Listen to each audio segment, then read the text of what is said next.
In this video, I'll provide you with an overview of coconut oil.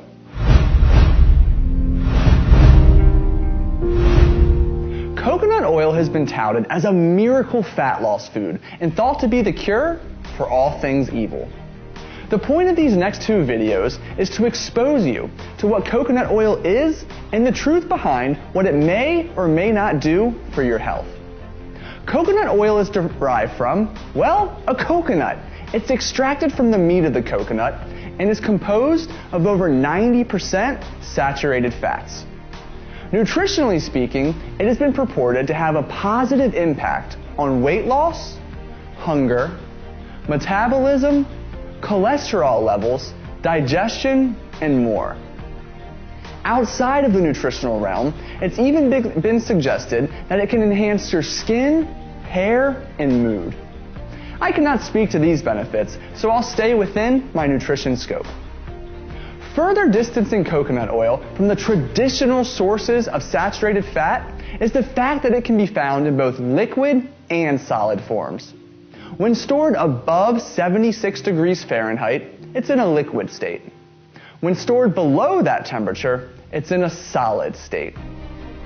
But what really makes this tropical fat so desirable is that it's composed of medium chain fats, whereas most fats you're familiar with are composed of long chain fats.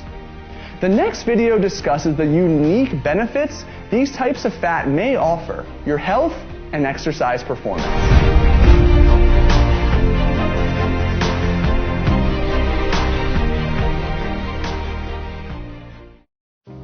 In this video, we'll further explore medium chain fats.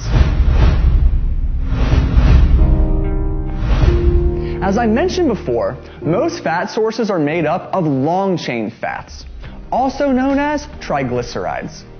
Coconut oil, however, is made up of roughly 50% medium chain triglycerides. This subtle difference has a profound impact on how each is handled within the body. To be used as fuel, long chain fats must be transported to the furnace, also known as your cell's mitochondria.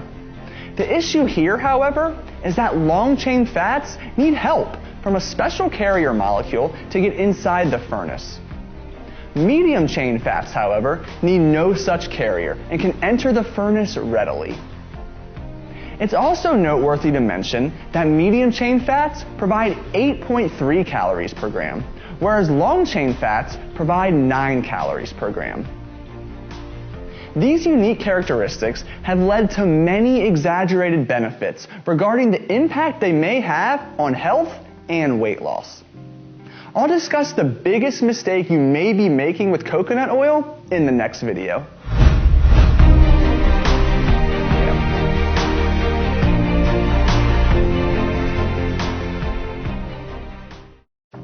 In this video, we'll further explore a coconut oil conundrum. The biggest mistake I see people make with coconut oil is adding it to their diet and thinking it has no repercussions. Yes, it has fewer calories per gram than traditional fat sources. Yes, it is readily used as fuel, whereas traditional fat sources are not. And yes, it has been shown to have a slightly positive impact on your metabolic rate. But many often lose sight of the fact that for every tablespoon they add to their day, that's an additional 114 calories. If they do not sub this coconut oil for something else, then they end up eating more calories than before. No wonder the weight doesn't come off. Keep in mind that although it's readily used as fuel, this prevents other nutrients and calories from being used. So sure, it's used readily, but this comes at the expense of would-be fuel in the form of carbohydrates or fat that now remains in storage. And lastly, yes, medium chain fats influence the production of ketone bodies, which may suppress your appetite. But the complex human body and interaction of other nutrients you eat throughout the day has a far greater impact on ketone production than just a spoonful of coconut oil. To date, no concrete evidence exists to show that adding coconut oil to your day significantly reduces appetite. Now, I know that didn't come out as a Paradise-inspired story about this tropical fat, but the bottom line is this. Coconut is a source of saturated fat and is made up of roughly 50% medium-chain fats. It may have a positive impact on various health and body composition parameters when substituted for other sources of fat, but more research is needed. If you enjoy it, eat it. Just aim to stay around my recommendation of a quarter of your fat sources coming from saturated fat. If you do add it to your day, be sure to start with a small serving, preferably between a half and full tablespoon. Too many medium-chain fats at once can lead to gastric distress and diarrhea. Next up, I'll take a crack at answering the question, what really makes us fat?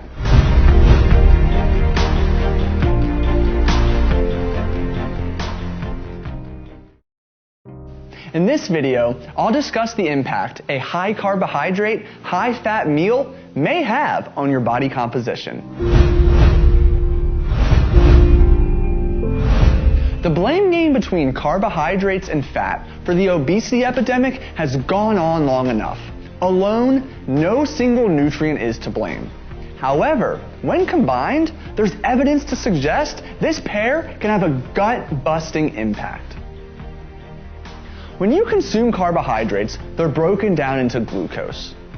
Glucose eventually reaches the blood, where it's either used as immediate energy or stowed away in the liver or muscle tissue with the help of insulin. Insulin's primary role is to keep blood glucose within normal limits.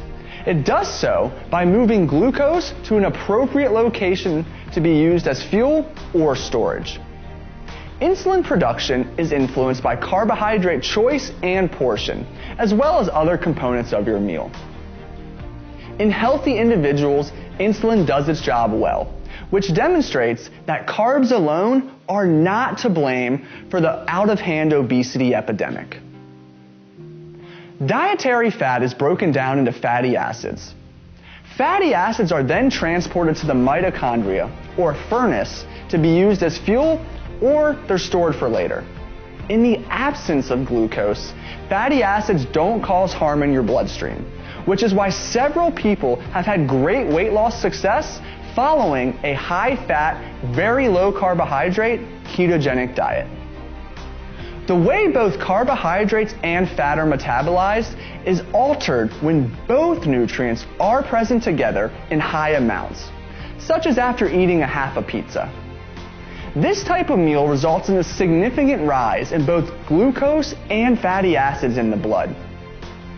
The level of glucose in the blood is what determines the fate of the fatty acids, not the level of fatty acids in the blood. When you eat carbohydrates, your blood glucose levels rise. This triggers the release of insulin, which helps to normalize blood glucose levels. When insulin rises, it increases the activity of an enzyme that produces a molecule known as malonyl-CoA. This molecule blocks the helper molecule, CPT1, from assisting fat to getting inside the mitochondria where fat breakdown occurs.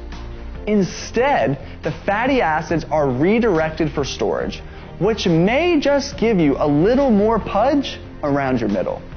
Let's chat about that next.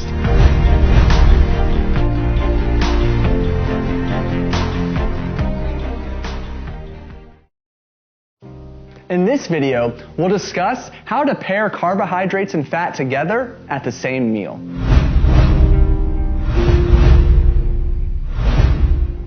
Eating a carb-rich meal completely devoid of fats is like squatting 3 times your body weight. It's doable, but not without a ton of effort. This is especially difficult considering the most convenient foods available are often high in both carbs and fat. But just how many grams of the other macronutrient can you get away with before it becomes detrimental? Well, consider this neat study published in the American Journal of Physiology, Endocrinology, and Metabolism.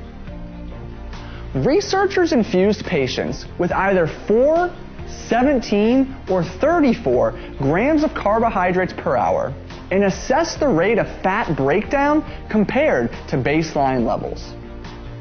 They found that the greater the infusion of carbohydrates, the lower the rate of fat breakdown.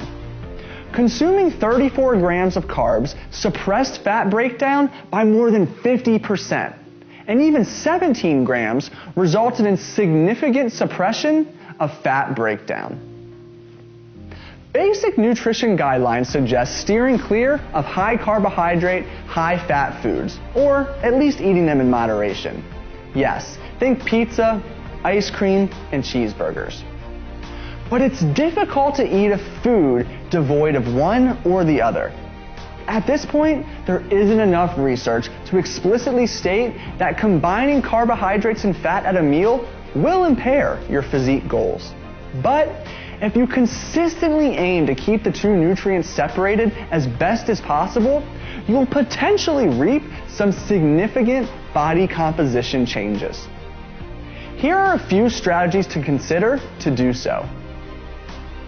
Rather than evenly distributing your macronutrients across each meal, such as 45 grams of protein, 40 grams of carbs, and 20 grams of fat at each meal, keep carbohydrates and fat separate as often as possible. Bolster your pre- and post-workout meal with most of your carbohydrates and save the fat for other meals. Reducing the number of meals that contain a high amount of carbohydrates and fats will help to keep insulin levels suppressed, which will reduce the interference of fat breakdown. Even if you're able to do this for only one meal, you're still reducing potential fat storage, in theory. For meals that you do decide to include both fat and carbohydrates, use the 15-gram threshold as a guideline to minimize the potential negative impact on fat storage. At meals higher in fat, think over 25 grams, keep total carbohydrates from starches and grains to no more than 15 grams. For those meals higher in carbohydrates, think over 40 grams, keep direct sources of fat to fewer than 15 grams. If you distribute meals as mentioned above, you'll be doing it right. Here are a few sample swaps you can make to abide by the recommended strategies above. I cannot stress enough how limited this research is. However, the recommendations above may help provide you an additional 1 to 2% of benefit, which, over time, adds up. Why not make a slight change in your meal composition for a potentially large reward?